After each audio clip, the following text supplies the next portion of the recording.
Welcome to the world's first time-travelling car review, under the BMW Z3, which has been brought here direct from the mid-1990s. Now, if you remember James Bond bombing around in a BMW in that GoldenEye film, then you'll remember the Z3. But we're not here to live out our 007 fantasies. We're here because some 22 years after this car first went on sale, there's a new Z car.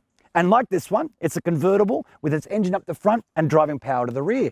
But that's about where the similarities end. So let's do that time travel thing we promised you. And here it is, the BMW Z4 M40i. And to say this is a car we've been very excited about sampling would be a massive understatement. And leave your preconceptions about convertibles at the door too. This thing is faster around the Nürburgring than the BMW M2. So let's check it out. BMW in Australia has confirmed we'll be receiving the full Z4 lineup early in the new year, which will make it about 3 years after the old Z4 was discontinued. And that means we get the S-Drive 20i and S-Drive 30i, both powered by 2-litre engines, and the 6-cylinder M40i version we've tested here. But no matter where you land in the engine lineup, the Z4 range should arrive pretty well equipped inside and out, with alloy wheels, LED headlights, keyless entry and start, powered everything, twin-zone climate control, and a huge infotainment screen in the centre of the dash. So much like every convertible ever, BMW Z4 does look better with the windows down and the roof open, which you can do by pushing a button on the key fob. But it does look pretty striking, doesn't it? A kind of more mature, less busy version of the Z cars of old, and one that looks particularly good riding on these 19-inch alloys in the M40i guys. But it does lead me to a cool point about the convertible roof. You see, it stores here in the center of the car. And what that means is your boot space isn't compromised. So you get the same fairly usable boot area here, whether the roof is up or down. That convertible roof will open or drop in 10 seconds and at speeds of up to 50 kilometers an hour. And because of all that origami folding, there's a surprisingly usable 280 litres on offer from the boot. Compare that with the MX-5's 130 litres and it is impressive. And it's more than 50% more space than the previous Z4 offered.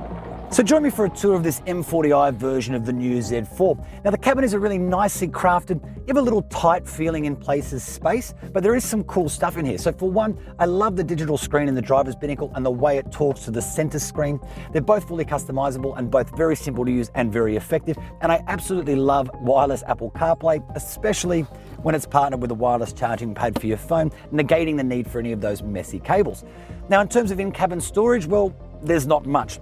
There are 2 cup holders hidden in the center bin here, but when they're in use, it just feels a little bit tight. Your elbow tends to bang off it when you're steering, so it's easy to have them closed and largely forget they exist.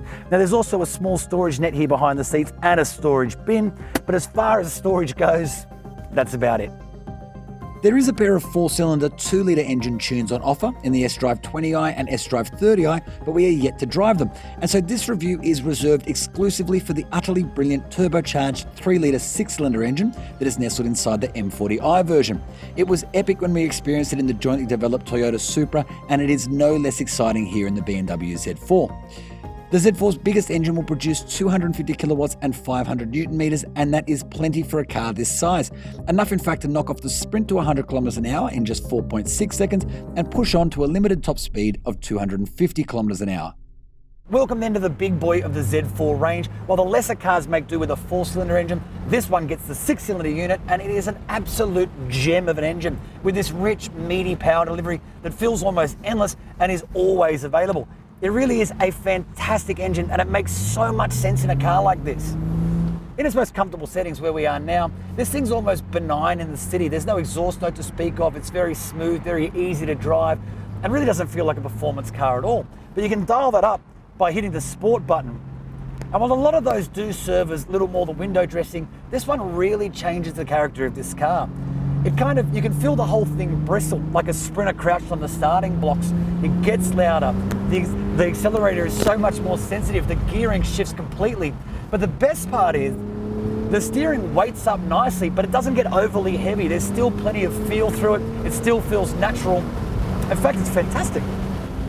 My favorite thing though is just the very ethos of this car. You see, it's a 2-seater convertible, and as a result, it doesn't have to pretend to be anything but fun. Is it practical? No, it's not. Is it going to be the most comfortable car to drive between states? Absolutely not. But on a sunny day like this, on a nice twisting road with the roof open, God, doesn't it make sense? The other thing to remember is that this thing is an M car in all but name. Sure, it hasn't been fiddled with by the M engineers, at least not officially. But remember, this thing is faster around the Nürburgring than the BMW M2, and that thing is no slouch. The other thing is, it is actually a handful.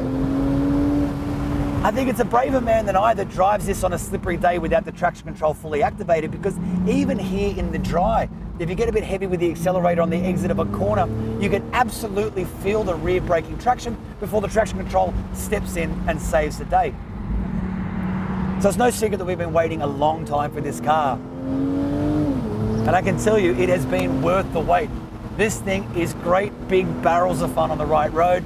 And really, what else could you want from a two-seat convertible?